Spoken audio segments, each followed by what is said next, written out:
welcome back to Leila Land. Thanks for stopping by. I look a little bit different right now, and there is a reason for this. I have literally just come back from the gym, and I have been planning on talking to you about this kind of subject to go along with the How to Be Happy series. That's a Paul noise. Yeah, this is all kind of tying in with our How to Be Happy series. We've talked about how being happy is your choice to make, and how just tweaking how you think about a situation can completely alter your mood and make things a lot easier to deal with. And for me, one of the things that I enjoy so much in the world is going to the gym and working out. I have always enjoyed being active. I started riding horses when I was 11, so that obviously keeps you very, very fit. And then I discovered working out and going to the gym. When I had the girls, I couldn't afford to join the gym, so I've done a lot of DVDs at home. Yeah, it just makes me feel mentally happy as well as physically stronger, which helps a lot. I like to feel strong. I like to have muscles. You all know I've got ridiculously stretchy joints and I have really bad joint problems, and because my joints bend so much and they all come apart really easily, keeping my muscles tight is super important for me because they literally hold me together and stops things dislocating. It does something to me mentally as well as physically. It just makes me think a lot clearer and feel a lot happier and brighter. And a lot of people, I think, assume that because I've been an active person for a lot of my life that I find it really easy, and I find going to the gym really easy, and I try and encourage. If anybody said to me I want to join the gym, I would be your biggest cheerleader ever, because I think being healthy and looking after yourself is just the most important thing in the world. If you've got your health, you are just richer than rich. You really are. There are so many people who don't have that, so I don't ever take it for granted. And that doesn't mean, oh Leonard, excuse Leonard, and that doesn't mean you need to be a size 6 and have abs to start with. Like, it just doesn't matter. It doesn't matter what body shape you are. It doesn't matter what fitness level you are. If you went to the gym and committed to get up and go to the gym for half an hour every day and just walked on a treadmill for 20 minutes, you would improve your health. You would definitely improve your fitness, because each day you would find it a little bit easier. It's so quick for those changes to happen.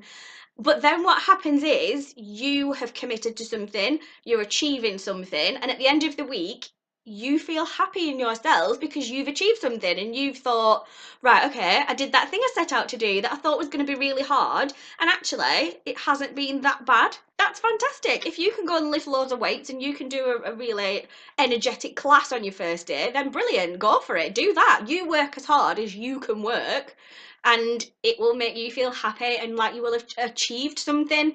So yeah, I just felt super inspired to come and speak to you because, as you lot know, I have had a horrific operation on my right leg. This is only a few years after the same operation on my left leg, and a few years sounds like a really big gap and like, what's your problem? But it takes at least 1 year to have, I say, fully healed, for the muscles and ligaments and tendons and bones and screws and everything else to have healed to a point where they can then start being strengthened and being used properly again, and building up. So it's not that in that first year you're done, you're fixed, you're right, you're ready to go. It takes 1 year to be able to start getting it stronger again and moving it again. So the left leg was done 6 months before Charlotte got poorly. So you can imagine, halfway through my recovery, my daughter has a massive brain hemorrhage and then has multiple strokes. So for 8 weeks, I basically stand next to a hospital bed and I'm running up and down corridors constantly and walking around the hospital. So the recovery of the leg took a lot longer because Charlotte absolutely came first. Of course she did. So then I was really only just back into the gym and really getting strong when I was told I needed it again on the other leg. So I think I'd done a year at the gym and I just started getting the fitness levels that I wanted, excuse me, and had to have it done again. So it was like, it was a real kick in the teeth, to be honest. I was really upset when I got the letter to say I needed another one, and they gave me a date, it actually really affected me. I was like really sad and really withdrawn, and it was really scary, and I just thought, what's the point of all that work I've just done? And actually the experience was a lot better than the first time round, because I was a lot fitter and because I'd spent that year getting strong. So that's actually helped my recovery this time. Thanks to Charlotte for not having another brain hemorrhage and another stroke this time, so I could just recover. Thanks, I appreciate it. So yeah, so now I'm getting back into it. This is my first week back at the gym since all of that. So it's been really hard, and it's actually taken a lot of thinking about rather than doing, if that makes sense. Like, getting there is the hardest bit. Once you're at the gym, you might as well move and do something. It's the getting there, it's the getting up, and it's the getting into the routine that's the hardest bit. And the reason I wanted to sit down and talk to you about it today is because today was one of the days that I think I had about a 3-hour conversation with myself this morning to even get up, get dressed and go to the gym. I've booked my classes for all week just to get my muscles moving again, and, you know, thinking, well, I'll just adapt them for what I can do and my fitness levels and the muscle usage that I've got. But actually, the first couple of days, first day was really difficult because I'm just not that fit anymore, but was really good because I did a lot more than I thought I was going to do, and I found it easier than I thought I was going to find it. It was really hard. Yesterday I got up and didn't feel too bad, thought I would get up feeling really achy, but for me it's kind of the second day. So if I'd exercise, the next day is not too bad, but the day after it really hurts for me. And so I got up yesterday thinking, oh, I don't feel too bad actually, that's fine. Dropped Charlotte off, went to the gym, and was saying to my friend who I go to the gym with, okay, I don't feel too bad, but I just know when I start doing a similar exercise, the muscles that I used are going to kill. And found that class really tough because it was hurting. So then yesterday afternoon, when the stiffness from the first day set in, then the stiffness from the second day started as well. Last night was hysterical. Paul came round for his tea. We had to go out and pick Megan up from the train station, and honestly, every time I moved to put a coat on, like to lift my arms or to get in and out of the car, the noises I was making was hysterical. It was like, ow, ee, ooh, hoo, everything I moved. It was hilarious. But it was like, no, it's good. This is because, you know, it's not going to last forever. Those pains, those really horrific, everything really hurts when you start at the gym, only last a week or two at most, and then that it's not like that forever. So I was saying to Paul, I know I just need to get through this week, it'll be fine. Paul and I always spend Thursday together just chilling out, so I was like, Thursday's coming, it's fine. I can have a rest, it's fine. Woke up about 4 a.m. this morning because I was trying to turn over and my muscles just did not want to move, and it was like, trying to turn over. And then I just thought, wow, there's no way I'm going to the gym this morning. I'm gonna have a day off. These are killing. Like, no, I'm not pushing myself this far. This is ridiculous. No, it hurts. But then once I'd kind of started moving around, I thought, oh, I don't actually feel as bad as I did when I woke up. And this is what I'm trying to teach people. If I would have just thought, right, everything hurts, I'm not going to the gym, and left it at that, I wouldn't have gone today. I wouldn't have gone tomorrow because it's Thursday for me and I will be at Paul's house with him chilling out all day. I have got a class booked tomorrow evening, but having had 2 days off and chilling out, I would have got myself out of the zone and I wouldn't have gone on Thursday. Then I would have thought, oh, it's Friday, never mind, don't bother. And I wouldn't have gone for the rest of the week. So what I really want to teach people, and what I really want somebody to just think, oh, I'm going to do that and I'm going to see the difference it makes, is I actually talk to myself in my head. Honestly, if you could hear the running commentary that goes on in here on a daily basis, you'd have me committed. So yeah, so I just thought, no, get up, move, because once you move, the stiffness comes out of it. Take some painkillers. You take painkillers every day anyway, so take your painkillers, drink lots of water, get yourself moving, you'll be fine. I thought, okay, right, well, I'll see how I feel. I'll get up and I'll see how I feel. No, you won't see how you feel. You know how you feel stiff, and you know for a fact, because you've done it before, once you get moving, you'll be fine. You have a rest coming tomorrow. Okay, right, I'm gonna do it, okay. And then what I did was told Megan. So Megan and I get up the earliest, we leave at 7, So I was saying to Megan, I'm really stiff and sore and I don't know whether to go to the gym or whether to just have a rest. And all the way to the train station, it's going round in a loop in my head. Yeah, but I'm sore. Well, yeah, because you've been to the gym. Get your butt moving. You're up and about now. You might as well go. Dropped Megan off, and as Megan was leaving the car, she turned around and she went, go to the gym, because you'll kick yourself if you don't, and you'll only feel sore for no reason, so you might as well go. You'll still be sore later, so you might as well go and have something to be sore for. And I was like, alright, fair enough, thanks. So yeah, I came home, put my gym stuff on, took Charlotte to school, and went straight to the gym on the way back. I didn't come back and think, right, I'll just go and put the dishwasher on first. Or no, once I'm back in my house, I'm staying there. So went to the gym, went on the treadmill first and thought, just get your legs moving, get some acid moving out your muscles. Went on the treadmill for 20 minutes, then went into the legs, bums and tums class, which I thought was going to be a bit easy.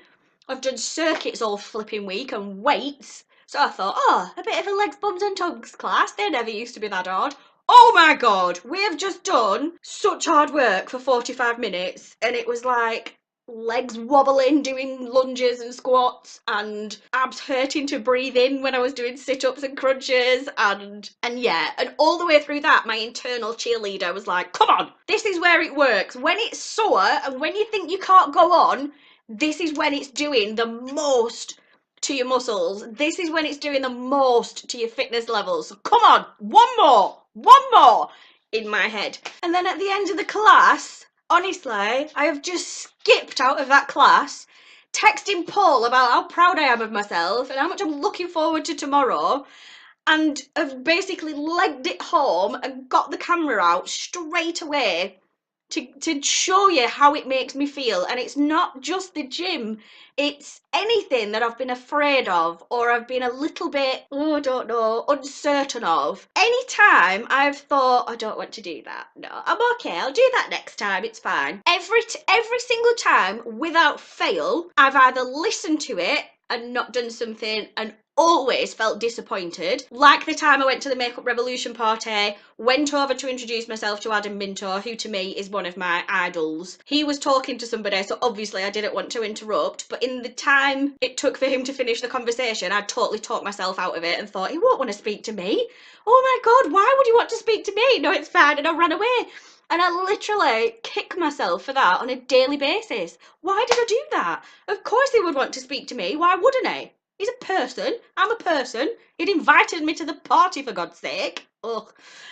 Yeah, so 100% of the time I have listened to that doubtful voice. I've felt disappointed afterwards. And 100% of the time I have kicked myself and motivated myself and encouraged myself to just do it. You'll be fine. The sky's not going to cave in. Just come on, just do it. I know it's scary, but just do it. It's done once it's done. Every single time I've listened to that voice instead of the nagging doubt voice, I have been over the moon afterwards because I've done what I wanted to do. I felt amazingly proud of myself because I've done it and I've achieved something. And why would you not want to feel like that? So I know this is all about the gym, and I know I've talked about the gym a lot in this, but this is where it's come from today. But I really want you, all of you, to feel inspired to go and apply that to everything. Whether it's you're anxious about making a phone call today, just do it. Just do it. I absolutely believe 100% that you can do it. Nothing bad's going to happen. The world's not going to end. The world will keep turning. You will keep going. If you're anxious about meeting somebody or telling somebody how you feel or changing jobs or looking into a new avenue that you want to go down, or you're thinking of starting a YouTube channel, the amount of people that say to me, oh, I'd love to have a YouTube channel, but I'm too shy. You don't realise how shy I am. Like, sitting and talking like this is fine. If all 414 of you at the time of filming this were in front of me now, I couldn't speak to you. I used to DJ and people assume I'm really outgoing for that, but because I had the booth and the decks and everything in front of me between me and the crowd, that was fine. If it was just the crowd and I had to, be on stage and entertain, that would freak me out. My dad always wanted me to be a stand-up comedian or be on stage, and I'd have loved to have done it, but yeah, I just did not have the confidence at all. And that's something I'm working on. So I totally understand how it's easier to just go and just be quiet and not do things, or to wind yourself up about things. But I really want you to hear my voice in your head telling you can do it and you're capable and you're 100% as good as anybody else that wants to do something. Why not you? Why not you? You're just as capable and you're just as entitled to do something as anybody else is. And I believe in you, so I want you to believe in you. So I hope this rambling nonsense has made some sort of sense to somebody, and I hope that I've given you a little bit of a boost to go and try something and to push yourself and to just do something that you would rather not do, because the feeling afterwards of being proud of yourself and achieving something, even if it's tiny, even if today a really big thing for you is to go and get a pint of milk and say hello to somebody who works in the shop, or just to go out and face people to go and get yourself a loaf of bread. Even if that is your big thing to get over today, I absolutely believe you can go and do it. And you can actually do it. You totally can. We all have that voice in our head that says you can't do it, you're not good enough to do that, why would you do that, nobody wants you to do that. We need to be able to say to that voice, yeah, okay, thanks, just go over there. And we need to be the voice, not try and find one. We are it. You need to be able to say to yourself, no, I can do it, and make that voice louder. Always make the positive voice louder. I will be that person if you want to get in touch directly. I will absolutely be on hand over email or direct message or whatever to help you achieve something. I am so passionate about getting people to believe in themselves, because it's not the easiest thing in the world to do, but my God, it makes a difference. It really does. Okay, I'm gonna cry now.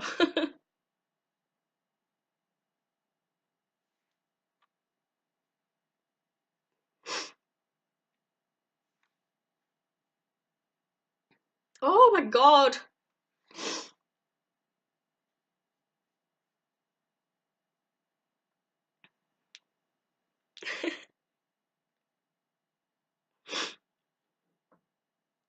I just want everybody to believe in themselves and to feel happy, because you're gonna come and cuddle me now, aren't you? Good boy. This is why this is my best friend. What you got on your face? Thank you. Thanks, Lenny.